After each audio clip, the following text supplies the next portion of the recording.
Mister Bachchan and ఈగల గురించి మాట్లాడతాను ఇప్పుడు. ఫస్ట్ మిస్టర్ బచ్చన్ గురించి వద్దాం. మిస్టర్ బచ్చన్, హరిశంకర్ గారు మిమ్మల్ని నేను షాక్ సినిమా నుంచి చూస్తున్నాను. ఎందుకంటే మన ఇద్దరం ఒకే ఏజ్లో ట్రావెల్ అవుతుండొచ్చామో నాకు తెలీదు. ఆ సినిమా చాలా బాగుంటుంది, కానీ అప్పటికే గుణశేఖర్ గారు మనోహరం అనే సినిమా బట్టి అది కొంచెం మిస్ఫెయిల్ అయింది. బట్ మిరపకాయ అద్భుతంగా తీశారు. గబ్బర్ సింగ్ బాగా మార్పులు చేశారు. సరే, తర్వాత ఏవో ట్రావెల్ అయింది మీకు. అసలు ఈ మార్పులు కరమైందో నాకు అర్థం కాదు. You are a so talented director. సరే, ఇప్పుడు రైడ్ ఈ సినిమా గురించి మాట్లాడదాం. రైడ్ సినిమా 1.5 hours సినిమా, గట్టి కొడితే దాన్ని మీరు 2.5 hours చేశారు. ఫస్ట్ హాఫ్ బాగా తీశారు. సెకండ్ హాఫ్లో మీరు చేసిన మిస్టేక్స్ మరి మీకు అర్థమయ్యేలాగా నాకు తెలియదు. యాజ్ అ ఫ్యాన్గా నేను మీకు చెప్దాం అనుకుంటున్నాను. ఫస్ట్ ఆఫ్ ఆల్, ఆ గవర్నమెంట్ అఫీషియల్స్ ఒక టీం ఫామ్ చేశాను ఆయన చెప్పినప్పుడు వాళ్ళంత కకృతిగా ఉండకూడదండి, తప్పది. ఒక ఇన్కమ్ ట్యాక్స్ డిపార్ట్మెంట్ రవితేజ్ గారి ఒక టీం ఫామ్ అయ్యి వచ్చినప్పుడు అక్కడ ఓ 15 మంది బంగారం కోసం పోదాం, లేకపోతే డబ్బులు తీసుకుపోదాం, ఏందా పంచాయతీ మాగా. వాళ్ళు నిక్కచ్చిగా అసలు ఎట్టుండాలి వాళ్ళు. అక్కడ బిస్కెట్ అయిపోయింది ఫస్ట్ పాయింట్. తర్వాత అన్నపూర్ణ గారు లవ్ స్టోరీ అని ఏదో చేశారు అక్కడ. దాన్ని వేరేగా ట్యాకిల్ చేయాలి మీరు. వన్స్ ఇంటర్వల్ షాట్ బిగిన్ అయిన తర్వాత రవితేజ ఈ ఇంట్లోకి ఎంటర్ అయిన తర్వాత సినిమా సీరియస్ నోట్లో పోవాలి. అసలు అది ఎట్లా అంటే, సార్ మీరేదో రవితేజ గారిని కామెడీగా అనుకుంటారు. విక్రమార్కుడు చూసాం ఆయన, మేము ఫెరోషియస్ క్యారెక్టర్ చేపించాలి మీరు ఆయన చేత. అక్కడి నుంచి 50 నిమిషాల్లో చుట్టండి సినిమాని, సూపర్ కదా.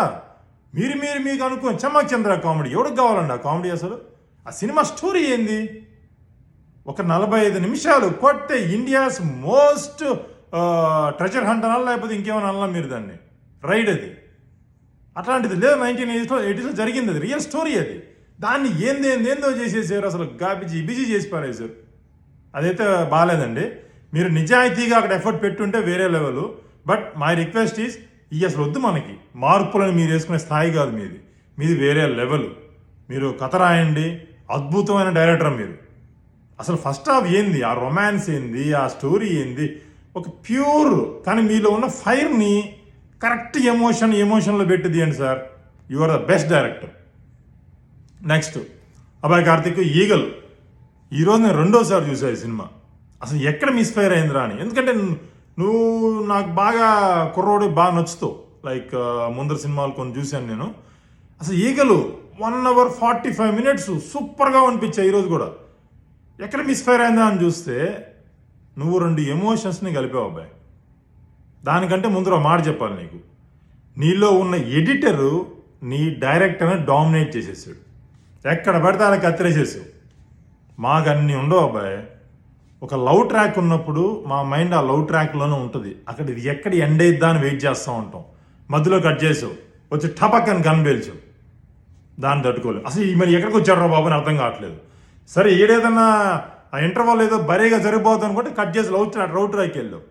అన్ని మిక్స్ అండ్ ఎమోషన్స్ జరగవు. పెద్ద ఆయన రాజమౌళి చెప్పాడు, డోంట్ మిక్స్ ద ఎమోషన్స్.